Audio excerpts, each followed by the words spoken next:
Hello, ಎಲ್ಲರಿಗೂ ನಮಸ್ಕಾರ. ನಾನು ನಿಮ್ಮ ರವಿಚಂದ್ರ. ಎಲ್ಲರಿಗೂ ಆರ್ ಸಿ ಅಕಾಡೆಮಿ ಯೂಟ್ಯೂಬ್ ಚಾನಲ್ಗೆ ಸ್ವಾಗತವನ್ನು ಕೋರ್ತಾ, ಲಾಸ್ಟ್ ಕ್ಲಾಸಲ್ಲಿ ನಾವು ಭಾರತದ ಪ್ರಾಗೈತಿಹಾಸ ಸಂಸ್ಕೃತಿಯ ಅನ್ನುವಂತಹ ವಿಚಾರಕ್ಕೆ ಸಂಬಂಧಪಟ್ಟಂತೆ ಚರ್ಚೆಯನ್ನು ಮಾಡಿದ್ವಿ. ನಮಗೆ ಪ್ರಾಗೈತಿಹಾಸ ಕಾಲ ಅಥವಾ ಇತಿಹಾಸ ಪೂರ್ವಕಾಲ ಅಂತ ಹೇಳ್ತೀವಿ. ಅಂದರೆ ಅಕ್ಷರಗಳ ಒಂದು ಪರಿಚಯ ಇಲ್ಲದೇ ಇರುವಂತಹ ಒಂದು ಕಾಲಘಟ್ಟವನ್ನು ನಾವು ಪ್ರಾಗೈತಿಹಾಸ ಕಾಲ ಅಂತ ಹೇಳ್ತೀವಿ. ಅಂದರೆ ಆಗಿನ ಮಾನವ ಬಳಸಿದಂತಹ ಒಂದು ವಸ್ತುಗಳಾಗಿರ್ಬೋದು, ಸಾಮಗ್ರಿಗಳಾಗಿರಬಹುದು, ಮತ್ತು ಅವನ ಲಕ್ಷಣವನ್ನು ಆಧಾರವಾಗಿಟ್ಕೊಂಡು ನಾವು ಪ್ರಾಗೈತಿಹಾಸ ಕಾಲವನ್ನು ಎರಡು ಹಂತಗಳಾಗಿ ಮಾಡ್ತಾ ಹೋಗಿದ್ವಿ. ಒಂದು ಶಿಲಾಯುಗ ಅಂತ ಹೇಳಿಬಿಟ್ಟು, ಮತ್ತೊಂದು ಲೋಹಯುಗ ಅಂತ. ಸೊ ಲಾಸ್ಟ್ ಕ್ಲಾಸಲ್ಲಿ ನಾವು ಶಿಲಾಯುಗಕ್ಕೆ ಸಂಬಂಧಪಟ್ಟಂತೆ ಸಂಪೂರ್ಣವಾಗಿ ಚರ್ಚೆಯನ್ನು ಮಾಡ್ತಾ ಹೋಗಿದ್ದೀನಿ. ನೀವೇನಾದರೂ ಆ ಒಂದು ವಿಡಿಯೋ ನೋಡಿಲ್ಲಪ್ಪ ಅಂದರೆ ನಮ್ಮ ಚಾನಲ್ನ ಡಿಸ್ಕ್ರಿಪ್ಷನ್ ಬಾಕ್ಸಲ್ಲಿ ಆ ಒಂದು ವಿಡಿಯೋನ ಲಿಂಕನ್ನು ಹಾಕಿರ್ತೀನಿ, ಅನ್ನೋದು ನೋಡ್ಕೋಬೋದು. ಈ ದಿನ ನಾವು ಲೋಹ ಯುಗಕ್ಕೆ ಸಂಬಂಧಪಟ್ಟಂತೆ ಚರ್ಚೆಯನ್ನು ಮಾಡ್ತಾ ಹೋಗ್ತೀನಿ. ಮಾನವನಿಗೆ ಮೊಟ್ಟ ಮೊದಲು ಪರಿಚಯವಾದಂತಹ ಒಂದು ಲೋಹ ಅಂತ ಬಂದಾಗ ಚಿನ್ನ ಅಂತ ಹೇಳ್ತೀವಿ. ಆದರೆ ಈ ಚಿನ್ನ ಅಂತಕ್ಕಂಥದ್ದು ಕೇವಲ ಆಭರಣವನ್ನು ತಯಾರಿಸ್ಲಿಕ್ಕೆ ಮಾತ್ರ ಬಳಸ್ತಾ ಇದ್ರು. ಹಾಗಾಗಿ ಮಾನವ ಆಯುಧಗಳ ತಯಾರಿಕೆಗಾಗಿ ಬಳಕೆ ಮಾಡಿದಂತಹ ಮೊದಲ ಲೋಹ ಅಂತ ಹೇಳಿದಾಗ ನಾವು ತಾಮ್ರ ಅಂತ ಹೇಳ್ತೀವಿ. ಅಂದರೆ ಈ ತಾಮ್ರವನ್ನು ಬಳಸಿ ಮೊಟ್ಟ ಮೊದಲ ಬಾರಿಗೆ ಆಯುಧಗಳನ್ನು ಏನು ಮಾಡ್ತಾ ಹೋಗ್ತಾನೆ, ಬಳಸ್ತಾ ಹೋಗ್ತಾನೆ ಅಂತ. ಲೋಹ ಯುಗವನ್ನು ನಾವು ಎರಡು ಹಂತಗಳಾಗಿ ಮಾಡ್ತಾ ಹೋಗಿದ್ದೀವಿ. ಸೊ ಮೊದಲನೇ ಹಂತ ಬಂದು ತಾಮ್ರ ಶಿಲಾ ಸಂಸ್ಕೃತಿ ಅಂತ ಹೇಳ್ತೀವಿ, ಅಥವಾ ತಾಮ್ರ ಶಿಲಾಯುಗ ಅಂತ ಹೇಳ್ತೀವಿ. ಸೊ ಮತ್ತೊಂದು ಹಂತವನ್ನು ನಾವು ಕಬ್ಬಿಣ ಯುಗ ಅಂತ ಹೇಳ್ತೀವಿ. ಕಬ್ಬಿಣ ಯುಗ ಅಂತ ಅಂದರೆ ಲೋಹ ಯುಗವನ್ನು ನಾವು ಎರಡು ಹಂತಗಳಾಗಿ ಮಾಡ್ತಾ ಹೋಗಿದ್ದೀವಿ. ಒಂದು ತಾಮ್ರ ಶಿಲಾಯುಗ ಅಥವಾ ಶಿಲಾ ಸಂಸ್ಕೃತಿ ಅಂತ ಹೇಳ್ತೀವಿ, ಮತ್ತು ನಾವು ಕಬ್ಬಿಣ ಯುಗ ಅಂತ ನೋಡ್ತೀವಿ. ಸೊ ಈಗ ನಾವು ಒಂದೊಂದೇ ಈಗ ನಾವು ಚರ್ಚೆಯನ್ನು ಮಾಡ್ತಾ ಹೋಗೋಣ.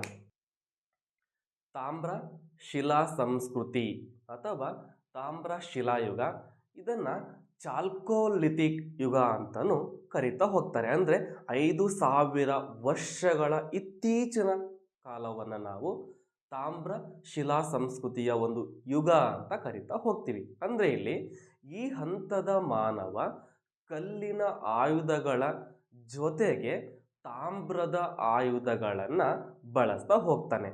ಹಾಗಾಗಿ ಈ ಒಂದು ಹಂತವನ್ನು ತಾಮ್ರ ಶಿಲಾ ಸಂಸ್ಕೃತಿಯ ಯುಗ ಅಂತ ಕರಿತಾ ಹೋಗ್ತಾನೆ ಅಂತ ಹೇಳ್ಬೋದು ನಾವು.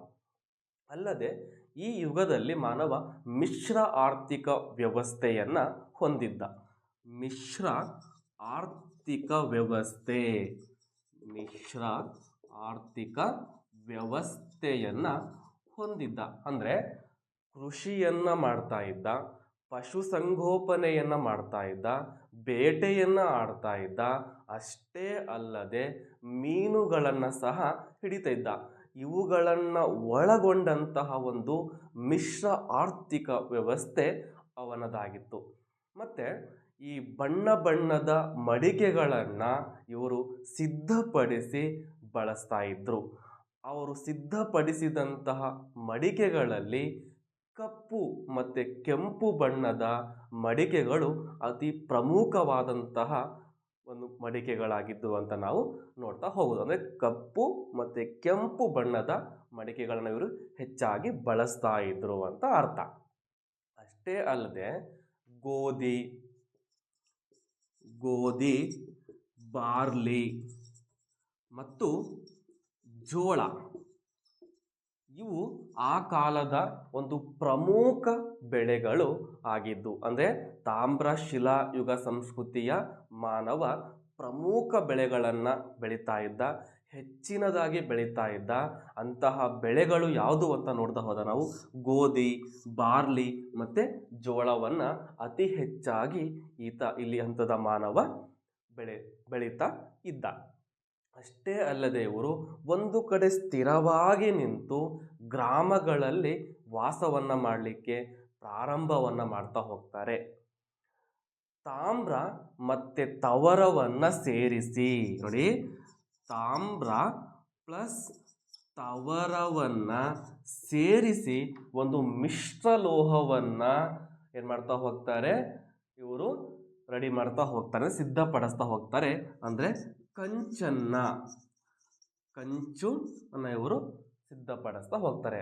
ಅಂದರೆ ತಾಮ್ರ ಮತ್ತು ತವರವನ್ನ ಸೇರಿಸಿ ಮಿಶ್ರಲೋಹವಾದಂತಹ ಕಂಚನ್ನ ಇವರು ಉತ್ಪಾದನೆ ಮಾಡ್ತಾ ಹೋಗ್ತಾರೆ ಅಂತ ಅರ್ಥ.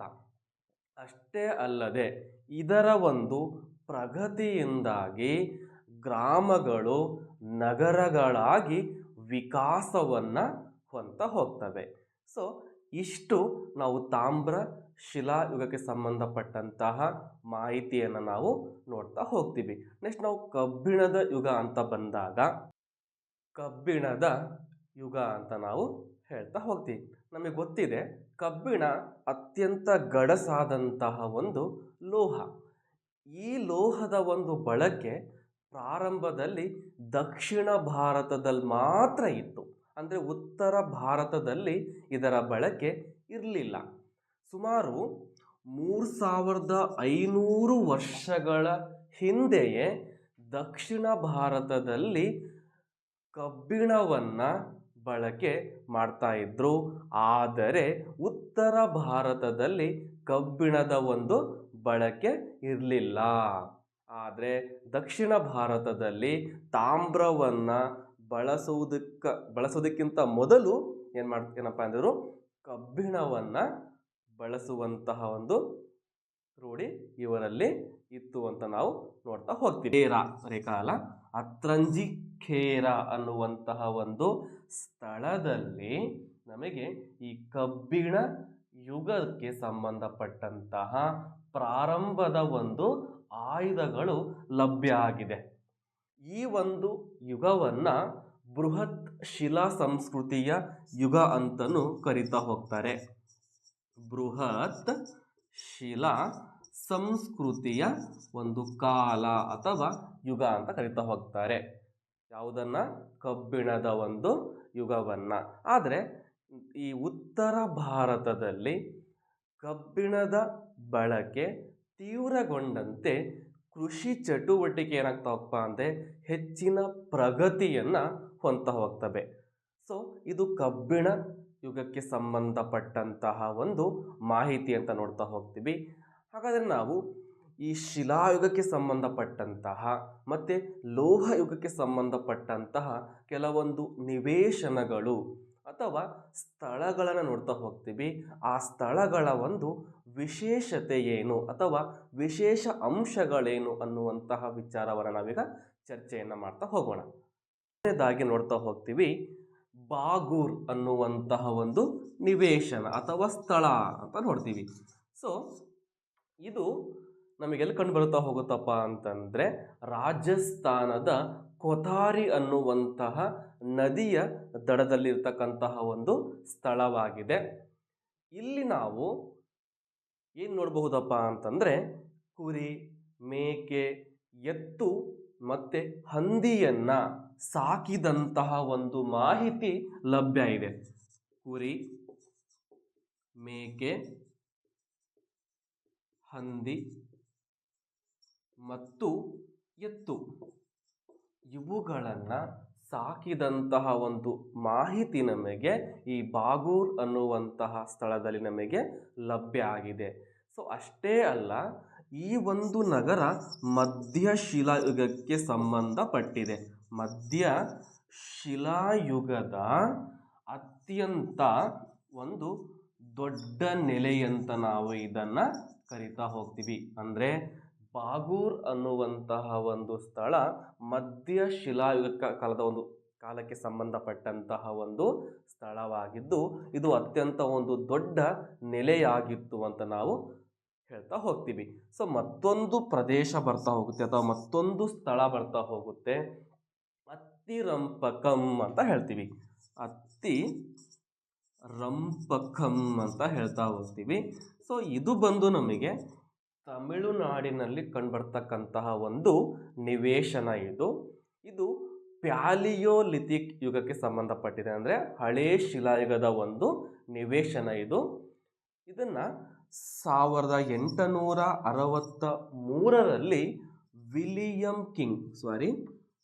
ವಿಲಿಯಂ ಕಿಂಗ್ ಮತ್ತು ರಾಬರ್ಟ್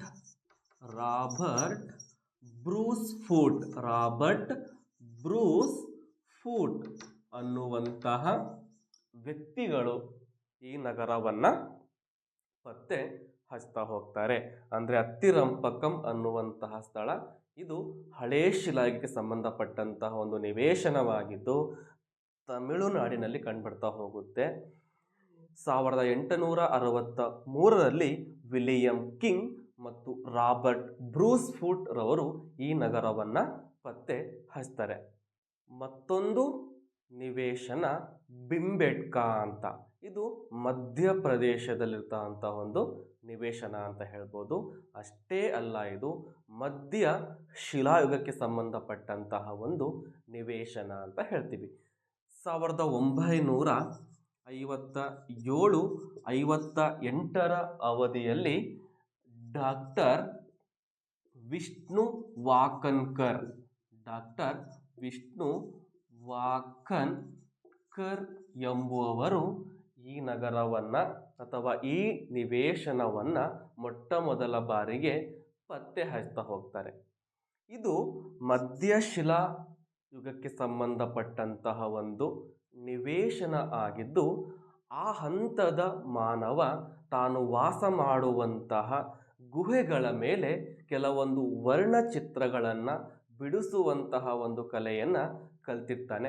ಅಂದರೆ ಅವರಲ್ಲಿ ಚಿತ್ರಕಲೆಯ ಬಗ್ಗೆ ಒಂದು ಆಸಕ್ತಿ ಇದೆ ಅನ್ನುವಂತಹ ಒಂದು ಮಾಹಿತಿ ನಮಗೆ ಲಭ್ಯ ಆಗ್ತಾ ಹೋಗುತ್ತೆ. ಅಂದರೆ ತಾವು ವಾಸ ಮಾಡುವಂತಹ ಒಂದು ಗುಹೆಗಳ ಗೋಡೆಗಳ ಮೇಲೆ ಅವರು ಕೆಲವೊಂದು ಪ್ರಾಣಿಯ ಚಿತ್ರಗಳನ್ನು, ಬೇಟೆಯಾಡುವಂತಹ ಪ್ರಾಣಿಯ ದೃಶ್ಯದ ಚಿತ್ರಗಳನ್ನು, ಅಷ್ಟೇ ಅಲ್ಲ ದೊಡ್ಡ ದೊಡ್ಡ ಪ್ರಾಣಿಗಳನ್ನು ಒಗ್ಗಟ್ಟಾಗಿ ಎಲ್ಲರೂ ಬೇಟೆಯಾಡುವಂತಹ ದೃಶ್ಯಗಳನ್ನು ನಾವು ಆ ಗುಹೆಗಳ ಮೇಲೆ ಚಿತ್ರವನ್ನು ಬಿಡಿಸೋದನ್ನು ನೋಡ್ಬೋದು.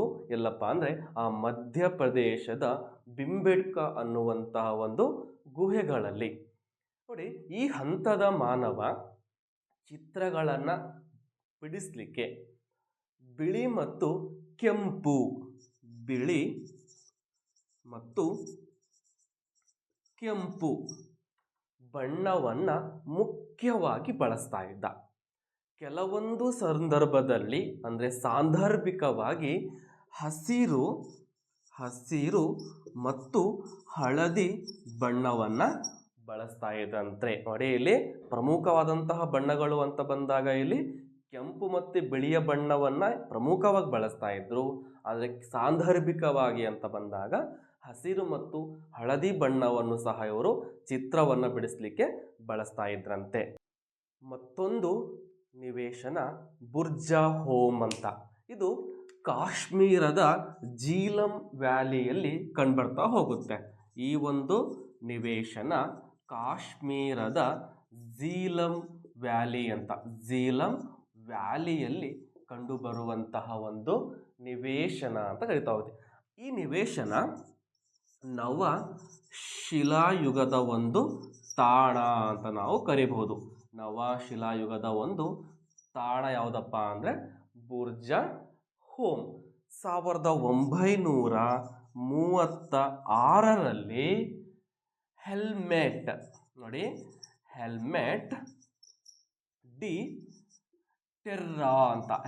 ಡಿ ಟೆರ್ರಾ ಮತ್ತು ಡಾಕ್ಟರ್ ಥಾಮಸ್ ಪ್ಯಾಟರ್ಸನ್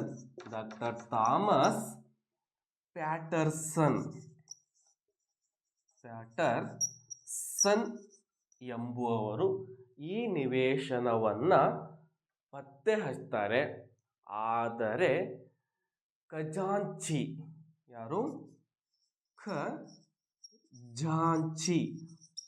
ಅನ್ನುವಂತಹ ವ್ಯಕ್ತಿ ಈ ಒಂದು ನಿವೇಶನದಲ್ಲಿ ಹೆಚ್ಚಿನ ಸಂಶೋಧನೆಯನ್ನು ಮಾಡ್ತಾ ಹೋಗ್ತಾರೆ. ಅಂದರೆ 1936ರಲ್ಲಿ ಹೆಲ್ಮೆಟ್ ಡಿ ಟೆರ್ರಾ ಮತ್ತು ಡಾಕ್ಟರ್ ಥಾಮಸ್ ಪ್ಯಾಟರ್ಸನ್ ರವರು ಈ ನಿವೇಶನವನ್ನು ಪತ್ತೆ ಹಚ್ತಾರೆ. ಆದರೆ ಈ ನಿವೇಶನದಲ್ಲಿ ಹೆಚ್ಚು ಸಂಶೋಧನೆಯನ್ನು ಮಾಡಿದಂತಹ ವ್ಯಕ್ತಿ ಯಾರಪ್ಪ ಅಂದರೆ ಖಜಾಂಚಿ ಅನ್ನುವಂತಹ ಒಬ್ಬ ವ್ಯಕ್ತಿ. ಇಲ್ಲಿ ಒಂದು ವಿಶೇಷವಾದಂತಹ ಮಾಹಿತಿ ಏನಪ್ಪ ಅಂತಂದರೆ, ಸಾಕಿದಂತಹ ನಾಯಿಯನ್ನು ಮನುಷ್ಯರೊಂದಿಗೆ ದಹನ ಮಾಡುವಂತಹ ಒಂದು ಪದ್ಧತಿ ಇಲ್ಲಿ ಇತ್ತು ಅನ್ನುವಂತಹ ಪುರಾವೆಗಳು ಈ ಒಂದು ನಿವೇಶನದಲ್ಲಿ ಲಭ್ಯವಾಗಿದೆ. ಅಂದರೆ ದ್ವಿಸಂಸ್ಕಾರ ಪದ್ಧತಿಯ ಒಂದು ಕುರುಹುಗಳು ಈ ನಿವೇಶನದಲ್ಲಿ ನಿಮಗೆ ಇದೆ ಅನ್ನುವಂತಹ ಮಾಹಿತಿ ಲಭ್ಯ ಆಗಿದೆ. ಸೊ ಮತ್ತೊಂದು ನಿವೇಶನ ಲಿಂಗಸೂಗೂರು ಅಂತ, ಅಂದರೆ ಇದು ನಮ್ಮ ಕರ್ನಾಟಕದಲ್ಲಿ ಇರ್ತಕ್ಕಂತಹ ಒಂದು ನಿವೇಶನ. ರಾಯಚೂರು ಜಿಲ್ಲೆಯಲ್ಲಿ ಇದೆ. ಇದು ರಾಯಚೂರು ಜಿಲ್ಲೆ ಇರ್ತಕ್ಕಂಥದ್ದೇ ಒಂದು ಲಿಂಗಸೂಗೂರು.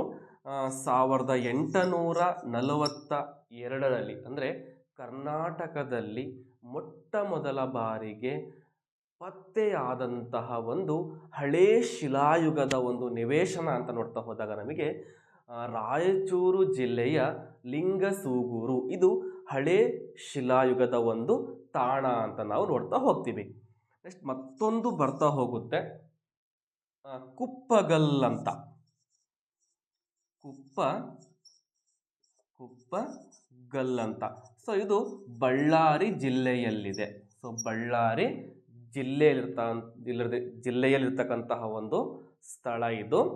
ಇದನ್ನು ಸುಬ್ಬರಾವ್ ಗಾರ್ಡನ್ ಮತ್ತು ಪಾದಯ್ಯ ಅನ್ನುವಂತಹ ವ್ಯಕ್ತಿಗಳು ಪತ್ತೆ ಹಚ್ಚಿದ್ದಾರೆ. ಇಲ್ಲಿ ನಾವೇನು ನೋಡ್ಬೋದಪ್ಪ ಅಂತಂದರೆ ಈ ರಾಕ್ ಆರ್ಟ್ ಅಂದರೆ ಬಂಡೆಗಳ ಮೇಲೆ ಚಿತ್ರಗಳನ್ನು ಬಿಡಿಸಿದಂತಹ ಒಂದು ದಿಬ್ಬಗಳು ಇಲ್ಲಿ ನಮಗೆ ಕಂಡುಬರ್ತಾ ಹೋಗ್ತದೆ. ಅಂದರೆ ಅದನ್ನು ನಾವು ರಾಕ್ ಆರ್ಟ್ ಅಂತ ಹೇಳ್ತೀವಿ. ಸೊ ರಾಕ್ ಆರ್ಟ್ನ ಒಂದು ಮಾಹಿತಿ ನಮಗೆ ಈ ಕುಪ್ಪಗಲ್ ಅನ್ನುವಂತಹ ಒಂದು ಸ್ಥಳದಲ್ಲಿ ಸಿಗ್ತಾ ಹೋಗಿದೆ. ನೆಕ್ಸ್ಟ್ ಮತ್ತೊಂದು ಬರ್ತಾ ಹೋಗುತ್ತೆ ತೆಕ್ಕಲಕೋಟೆ ಅಂತ. ತೆಕ್ಕಲಕೋಟೆ ಅನ್ನುವಂತಹ ಒಂದು ನಿವೇಶನ ಇದೂ ಸಹ ಬಳ್ಳಾರಿ ಜಿಲ್ಲೆಯ ಸಿರಗುಪ್ಪ ತಾಲೂಕಿನಲ್ಲಿದೆ. ನೋಡಿ, ಬಳ್ಳಾರಿ ಜಿಲ್ಲೆಯ ಸಿರಗುಪ್ಪ ತಾಲೂಕಿನ ಒಂದು ನಿವೇಶನ ಯಾವುದು ಅಂತ ನೋಡ್ತಾ ಹೋದಾಗ ನಾವು ತೆಕ್ಕಲಕೋಟೆ ಅಂತ. ಇದನ್ನು ನಾಗರಾಜ್ ರಾವ್ ಅನ್ನೋಂಥವ್ರು ಪತ್ತೆ ಹಚ್ತಾರೆ. ನಾಗರಾಜ ರಾವ್ ಎಂಬುವವರು ಈ ನಗರವನ್ನು ಪತ್ತೆ ಹಚ್ತಾ ಹೋಗ್ತಾರೆ. ಇಲ್ಲೇನಪ್ಪ ಅಂದರೆ ಸ್ವಲ್ಪ ಬೂದಿ ದಿಬ್ಬಣಗಳು ಏನಾಗಿದೆ ಇಲ್ಲಿ ನಮಗೆ ಲಭ್ಯವಾಗಿದೆ ಅನ್ನುವಂತಹ ಮಾಹಿತಿ ನಮಗೆ ದೊರೀತಾ ಹೋಗ್ತಿವೆ. ಸೊ ಇದಾಗಿತ್ತು ಒಂದು ವಿಶೇಷವಾದಂತಹ ಅಂಶಗಳು, ಅಂದರೆ ಈ ಶಿಲಾಯುಗದ ಪ್ರಮುಖ ನಿವೇಶನಗಳು ಕಂಡುಬರ್ತಕ್ಕಂತಹ ಒಂದು ವಿಶೇಷವಾದಂತಹ ಅಂಶಗಳ ಬಗ್ಗೆ ನಾವು ತಿಳ್ಕೊಂಡಿದ್ದೀವಿ. ಸೊ ನಾವು ಮುಂದಿನ ತರಗತಿಯಲ್ಲಿ ಮತ್ತೊಂದು ವಿಷಯಕ್ಕೆ ಸಂಬಂಧಪಟ್ಟಂತೆ ಚರ್ಚೆಯನ್ನು ಮಾಡ್ತಾ ಹೋಗೋಣ. ಎಲ್ಲರಿಗೂ ಧನ್ಯವಾದ.